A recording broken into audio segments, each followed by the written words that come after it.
Olá pessoal, meu nome é Guilherme, também tenho o heterônimo de Marca Broiara, sou músico, professor, graduando em letras, compositor, dramaturgo, livreiro, empreendedor.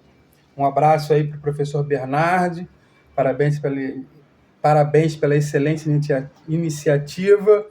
Um abraço para todos aí da Escola Municipal Anísio Espínola Teixeira. Bom, então estou me baseando aqui nas respostas nesse excelente livro que eu recomendo para todos, da Ieda Pessoa de Castro, Camões com Dendê.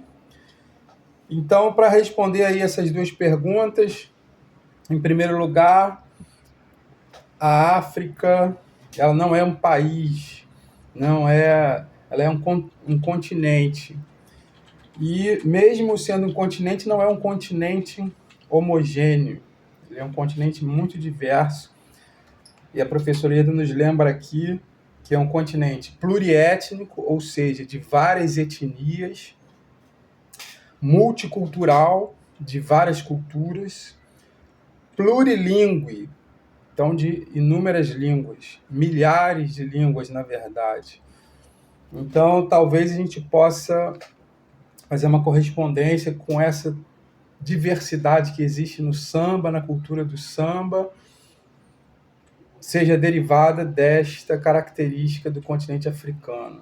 Então, essa exuberância rítmica, muitos ritmos diferentes dentro do samba, muitos gêneros musicais dentro do samba, a partir do alto, samba enredo, chula, samba canção, entre outros inúmeros subgêneros, talvez a gente possa correlacionar essa diversidade musical do samba com essa diversidade étnica, linguística, cultural da própria África. Então, são inúmeras culturas dentro do continente africano, milhares de línguas diferentes, diversas etnias também diferentes dentro da África. Então, dentro da primeira pergunta, obviamente que a resposta é negativa e basta estudar para responder negativamente essa pergunta.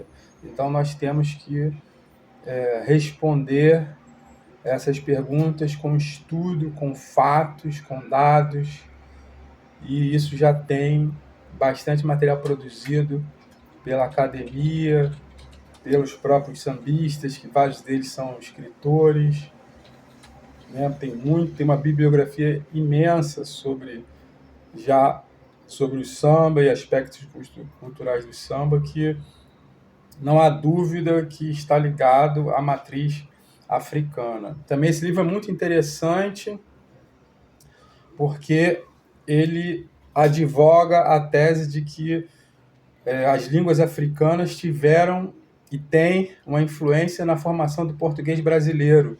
Não se trata só de empréstimos de palavras que o português brasileiro pegou emprestados de algumas línguas africanas. Não, tem uma influência em todas as categorias linguísticas da língua portuguesa, na sintaxe, na prosódia, principalmente, no português falado no Brasil. Tem uma influência enorme das línguas africanas, na morfologia. Então, é uma tese muito interessante, eu recomendo essa leitura. E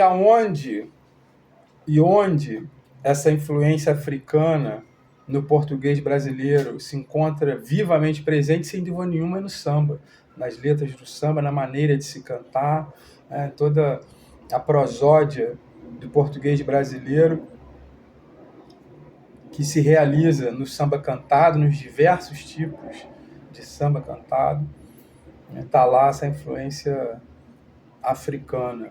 Os sambas enredos também são uma fonte historiográfica brasileira, ou seja, o que se escreveu sobre história do Brasil não está só nos livros didáticos de história, mas está lá nas letras de samba enredo. Os compositores pesquisaram, não só em documentos, mas também pesquisaram na oralidade, na história oral, que é uma característica das culturas africanas, que vai sendo passado de geração em geração através da oralidade, da contação de história, né, das tradições espirituais, desses conhecimentos todos, né, da tradição oral da capoeira, tradição oral da Umbanda, do Candomblé. Todo esse conhecimento serve de fonte oral para a historiografia, para a escrita da história do Brasil, que está vivamente representada, fidedignamente representada nas letras de samba-enredo, né, de maneira muito mais autêntica e viva, muitas vezes, do que na historiografia oficial, que tem uma, uma um viés, muitas vezes, escandalosamente racista.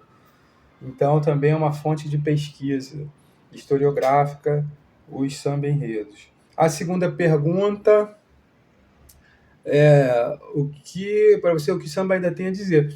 Tem a dizer tudo, né? Tem a dizer, o samba, ele tem o que dizer em relação à espiritualidade, né? As letras de samba são um espaço de resistência da espiritualidade afro-brasileira, onde se fala sobre a Umbanda, sobre as entidades, sobre os conhecimentos da Umbanda, do Candomblé, de outras tradições afro-brasileiras. Na própria, como eu já comentei, tenho que dizer para a historiografia brasileira, principalmente através dos samba-enredos, e tenho o que dizer sobre a sensibilidade poética, as crônicas do dia a dia. Os sambistas são grandes cronistas do dia a dia. E tenho que dizer sobre a capacidade de improvisar, como no Partido Alto. Enfim, o samba é um, uma forma de viver, uma forma de instaurar a civilização brasileira, e que tenho que dizer em todos os campos do conhecimento. Forte abraço, obrigado pelo convite.